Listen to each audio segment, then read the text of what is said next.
23 minutes now before the hour, and City Councilman Walter Jacobson joins us this morning. And Walt, thanks first of all for being here this morning. Always good to see you. It's always good to be here. We won't be grabbing a sack full of crystals. No, regretfully we won't. Man, just very, very quick, and a real surprise to all of us. Yeah, a couple of days, and I got word of it yesterday morning.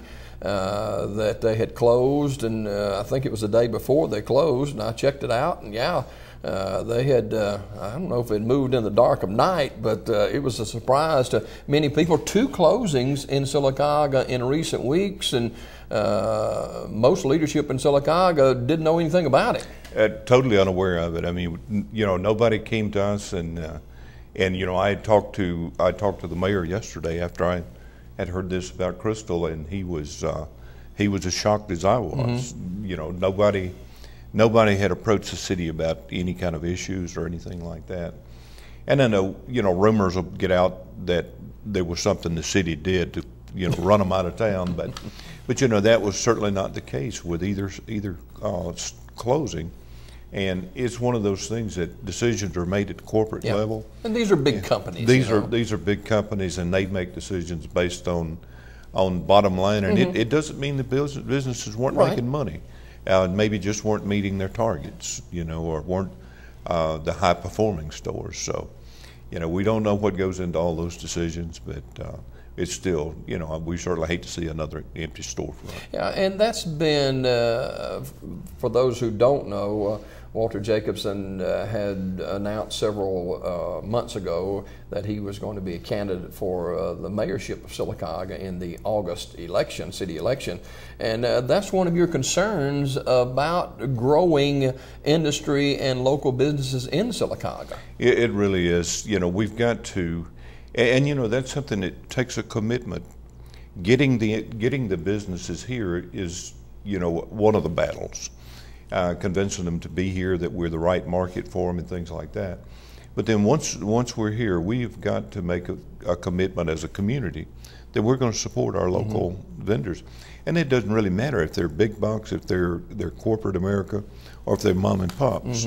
If they're here, they're producing revenue and they're providing jobs. So we've got to make a commitment to support them. A week or so ago, incumbent Mayor Sam Wright announced that he would not be seeking re-election for a 3rd term. Has that changed your thinking at all in the process of your campaign? Not at all, because as I told the mayor, this was never personal, and I wasn't running because Sam Wright was running or was not running.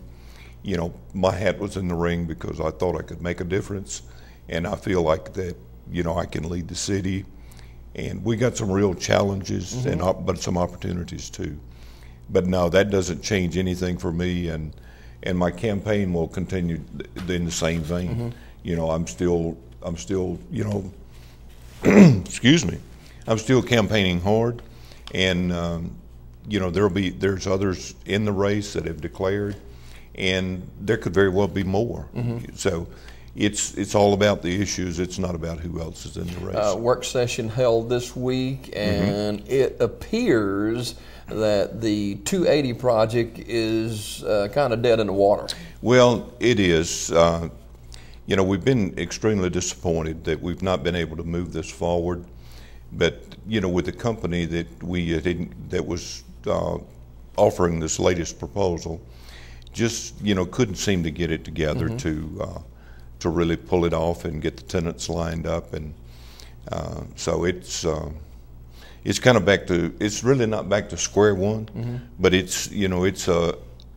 causes us to have to step back now and kind of look at what we're doing and what we need to do, and then go from there. Would we be better served as leaders in our city to not for a lack of better words, jump the gun, because there was so much excitement about that 280 project, and it seemed like that a lot of people were jumping on board, and it's never really flown the way we thought it would. No, that's true, and and especially with the last proposal that we had, there was so much excitement when we started talking, some 3 years ago with the Drinkards out of Coleman. And a lot of people were excited about the possibility of these new shopping venues. We even talked about anchor stores and things absolutely, like that. Absolutely. These, back then all of this was identified. So there was a huge level of excitement for the people, and then, when that was not, we weren't able to do that, and that wasn't really, that was on us as a council in not doing that. But then we got so many comments from people saying, whatever you do, don't let it die. We still need that, and we still want it. So it was a big disappointment, and each time something like that happens, then it gets more and more difficult to really get your people engaged and get them behind something. So, but we're not giving up on that. We'll take another look at it. We'll see what we need to do, because I am firmly convinced that to have a viable downtown, we've got to create and take advantage of our corridor of commerce, if you will, on 280 and on 21, because of the traffic counts. But if we can generate those sales, we can generate the revenues from these places, then there's so much more we can do downtown. And you talk to a lot of the people in town, and their customers aren't always from here. They're coming from outside the city. So we just got to do a better job of marketing that, and really marketing our downtown. There were numbers thrown out at the work session by councilmen about $3 to $4 million, and it kind of painted a picture to some that, hey, we've already invested millions of dollars in this project, when indeed we have invested in attorney's fees, but not nearly that much. No, like I say, it's the attorney fees are what we're out at this time on the project, and that's the second time that we've faced that. Because in our previous attempt, we also incurred nothing on the magnitude of this one, because he wasn't involved that long. But we had some attorney fees then, and we had some now. But the numbers that were talked about the other day was looking at the total commitment for the project. Right. It was not what the city would have been committed for. Our commitment was really around the $4 million, and that was to include the property, infrastructure improvements, things like that. So we were looking at at capping hours at that price, plus whatever incidental fees like attorneys and. Are we talking like tens of thousands of dollars for attorney fees that we've invested?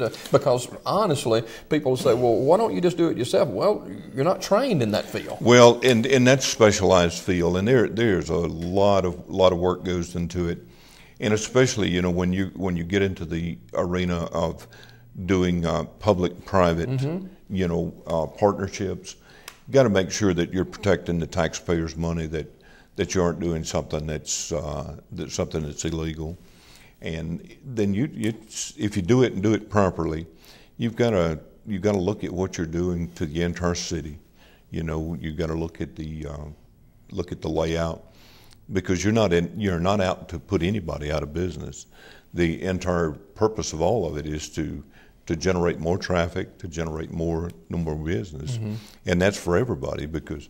If you create it over here and you kill it over here, then you've not accomplished anything. So, it's a real delicate balancing act, but one where you need some legal advice and guidance. And when you pick up the phone, if you have a question, and it's the same way with our personal life with our attorneys, you get an invoice from them, and they say it's X amount of dollars for phone conversations, and anytime you pick up the phone, you talk to an attorney, you're on the clock. Absolutely. And, Mr. Gilpin had told us, at the very beginning, when we were talking with him, when we were engaging in services, for us to take care of our business and kind of get things together, decide what we wanted to ask, what we wanted to talk about before we picked up that phone or before we come to see him or ask him to come here, because, as you say, when he picks up that phone, the clock starts. Yeah. And but it's, like I say, it's not over, but we'll we'll certainly take a step back and look at it and do another evaluation. Bittersweet day yesterday with the retirement of two longtime employees of the city of Sylacauga who've done wonderful jobs, and it's good that they can retire, but man, you just don't replace experience real easily. No, you really don't. And I was listening earlier, when you were talking about that, about the accumulated years, of service there. I think it was around 48? Yeah, something like that. And that's that's a lot of memories that walk out the door. And even though we keep, you keep good records and all this, there's still no way that you can capture everything that person knew. And somewhere down the road, you hope you've got a good enough relationship and they got good enough recall that you can go back to them and they can remember these things. So it's, but it was good to see the guys, to walk out with good health and to be able to go on and pursue things that they enjoy, that they, can enjoy those years of retirement. And certainly there's a replacement process for city employees, and you think about people who have been on the job a long time and the accumulative experience that they've garnered during that time, and a lot of it is right up here. That's it. And you may run across something and say, oh, wow, what do I do? They know exactly what to do. Exactly, because they've, through their experience, they're all, over the years, like I say, they've got that cataloged away in their head. And there's no way that you can pull that out and put it on paper, and where the people coming behind them know that. So it's always tough, and anytime you're in a competitive job process, like a selection process where you go through testing procedures and things like that, and there's not actually a line of progression per se, that can get pretty tough, because if you have like a line of progression, you think, well, the assistant to this person could, they've garnered a lot of that over the years from his mentoring, and then they can move up and things just continue without missing a beat. But like I say, when you do it through a competitive selection, the person that qualifies, scores the best, and selected might not have even been in that job. So you've been in business a long time, and industrial type business and city business in Sylacauga and other areas. We had the closing or the takeover of Alabama Trust Bank a week or so ago. Marvin's announced they are closing. Crystal is closed. The interest rates for homes are at an all-time low. Right. Is there some balance here, or is it the economy still continuing to struggle, or is it getting better? And I think that's really a complex question, because you look around at different areas. I mean, even places near us, and there's all kind of activity going on. You look at the Hyundai plant. Gosh, I don't forgot 20,000 people applied for 800 and something jobs. That was it. Well, I had the opportunity last week to be down in Montgomery at the Department of Industrial Relations, and we were going through a labor market information seminar. We were looking at the different markets, how numbers are put together, but we talked about those 877 jobs and what a bright spot that it was for the state. But then we're talking about these 20,000 applicants, and now a huge number of those are from out of state. Right. And people are just, you no longer see people quite as tied to a community as we were just a few years ago. With the economic situations, people are much more mobile now, and you see families uprooting, moving to different parts of the country. And I was talking with some people just recently, and they are in the process of moving, not out of our community, but a nearby community. and they're headed down to South Alabama because right now the job market was better in that area for them. So it's but it's a tough one. Our situation here, I think, once we get the ICO plant up and running, that's gonna be a big boost. When is that projected to be completed? They're shooting for the end of the year. I don't see that happening, just because of the amount of equipment that still has to go in there, and they're doing a terrific job. They're doing it the right way. That doesn't, there's no shortcuts being taken there. But when you have that amount of equipment that you have to get in and go through all the alignment process with it and then commission the equipment, that's going to take several more months. But it is certainly changing the skyline out that way. And I was out there yesterday, and I was looking at the tanks that they're building in the back, and when you see those kind of things going up, and then them setting the equipment in the building to start doing the alignments and all, it gets extremely interesting for me. The western side of Sylacauga, you cross 280 on that Fayetteville Road out there. It's a whole new world, isn't it? It is. It really is. It's and a lot of it, things that are tucked down in there, that a lot of our local people, they don't go that way, often, and they really aren't aware of it being there. I was telling somebody just recently, we were talking about Heritage Plastics and ICO, JDM truck lines, Omnia, everything right there on that corridor, and they were familiar with Emery's, because it's a long-time fixture here. But when you started talking about the other plants, they were not even aware they were there. And so you said, just take a ride out there, go look at it. And it's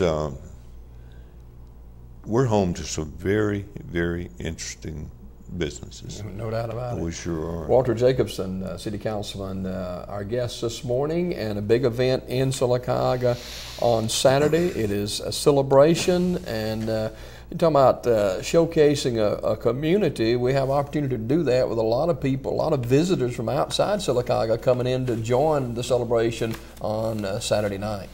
This is a time for us to put our best foot forward, for sure, because we do anticipate a large crowd. I know there's been a tremendous amount of effort going into it, with people trying to get ready for it. And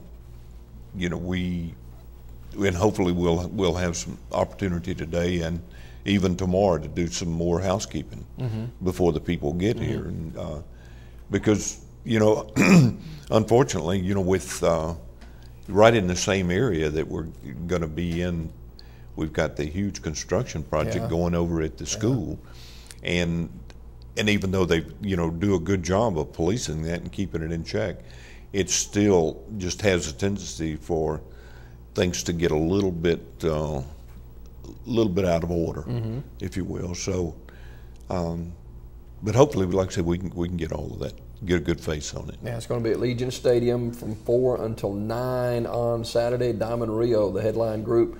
Be a kids zone there, and kids 12 and under get in free, and you can get your tickets going online at celebration.com or any member of the Chamber of Commerce in Sylacauga. The city of Sylacauga itself, you are running for the office of mayor, right. And what is your vision for the city for the next 4 years? We've got to bring everybody to the table, Jimmy, in my opinion. We're a city of almost 13,000 people, and too often, and this is not an accusation against anybody or any group, but just too often the perception is that everybody's not included in our decisions and helping shape those in the direction we go. I heard this yesterday, as a matter of fact. Well, and and you hear that, and you have no control over perception, and the only thing you can do is to make sure that that there's a process in place, that everybody's invited to the table, and that you fairly represent everybody in the city. And one of the things I will certainly will be one of my top priorities is developing communications with the community and making sure we've got those things in place. Looking at our the way we operate City Hall, and we've got some fantastic people. We've got a great group of employees, but we got to make sure that we're doing things efficiently, and we're doing them effectively, and we're doing them in a responsive manner. That we're serving the needs of the citizens, because that's our only purpose for being there, is to provide those things for the citizens of Sylacauga. In your opinion, what are the top priorities for serving or better serving the citizens of Sylacauga? Of course, it goes without saying that we've got to look at trying to attract more jobs, to get more people, and that's not necessarily, putting industries here, which that's always good if the industries are hiring local people. But if we bring an industry in and they hire 80% of their people from another community or other communities, those people come in, make their money, and take it back home with them. So we've got to put things in place that really create Sylacauga as a destination, a place where people will want to come, and not just passing through, but they see it, and you've got the quality of life things in place that makes it attractive, that they say, well, that's a community I'd like to live in. And when we go out on business calls, and we're going to be working with the Industrial Development Board, the Chamber, Commercial Development Authority, Airport Board, all of those groups, with a collaborative effort of, let's put a plan together on how we're going to attract people to come here, get our businesses here. And then once we get them here, how are we going to get the people that are working there to come live here? Because that's our key, is to get the people to come and live here.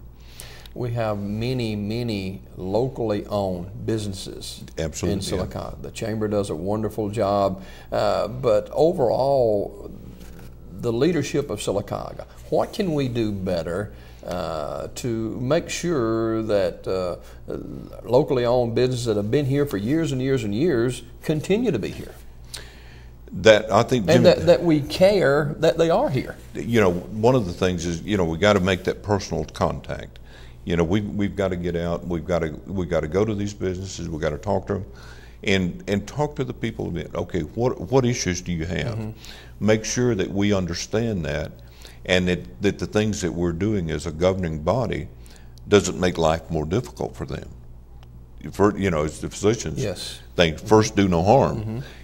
So we've got to do that, and then working through the chamber, or in conjunction with the chamber, we begin to look at, okay, what can we do to help these businesses?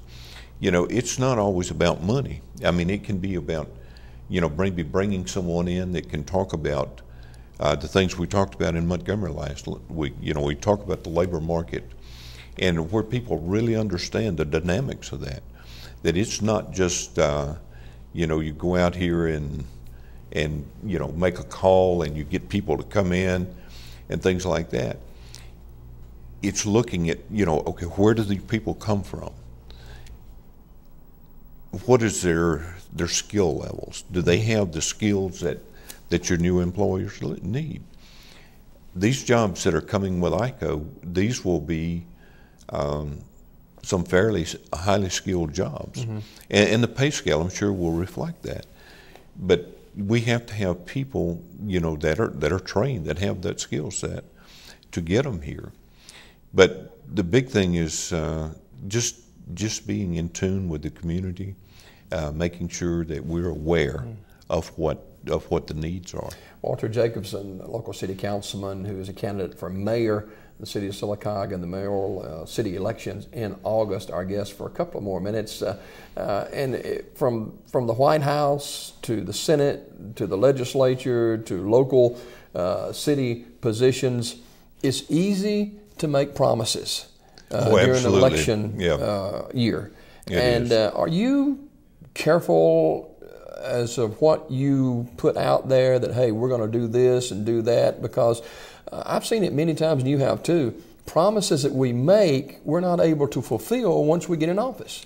Jimmy, I try to be extremely careful with what I say, and I have a vision of what I think Sylacauga can be, and a plan for how we can help make that happen. But I tell people the only promise that I can make is that if elected, that I will serve with integrity. I will, be a mayor for all of the people. My door will always be open, and I will make sure that everybody knows they're invited to the table, to talk. And I know I can do that. Mm-hmm. I don't have to wonder if I can keep that promise, mm-hmm. because that's something that's in here. That's who I am. Mm-hmm. And I can keep that promise. But, the other things, I can certainly promise that we're going to do our best to accomplish those, but would never, ever make a promise to anybody mm-hmm. that if you will do this, I'll make it happen, because I have no control over that. Thanks for taking time to be with us this morning. It's always a pleasure, and thanks for having me. We got more on Daybreak.